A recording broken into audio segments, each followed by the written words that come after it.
Владата на производителите на основни прехранбени производи ќе им обезбеди струја поевтина од 100 евра за мегават час, што е двојно поевтино од сега и што ќе биде доволно нивните производи на пазарот да поевтинат за 10%. Станува збор за млеко, млечни производи, масти, масла, мелнички производи, леп, сладки и други на нив слични артикли. Прво по оваа мерка ќе следи стабилизација на пазарот.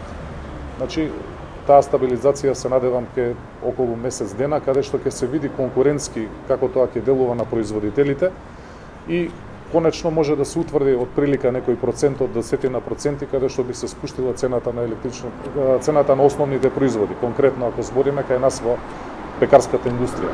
Освен споменатите за производителите и граѓаните, многу важно е дали на владиниот список за помош ќе се најдат и преработувачите на месо и месни производи, со оглед и на нивниот голем ценовен скок. Излезе еден предлог за преработувачите на месо и месни производи, тие да бидат вклучени и најверојатно при крај ќе бидат анализата во делот на потрошувачката и финансиските импликации до утре, каде што и треба да се донесе одлуката од страната на владата. Освен овие, Бектеши перспективно најави и други мерки. И ова е само почеток на донесување на вакви мерки, ќе следат уште многу мерки се со цел да ја ублажиме што повеќе кризата и секако дека на таков си начин да направиме максимум за заштита на стандардот на граѓаните во нашата држава. Владината интервенција во делот на струјата, потврди Бектеши, ќе ги опфати и училиштата и јавните претпријатија, пошто очекува стабилизирање и на нивното работење.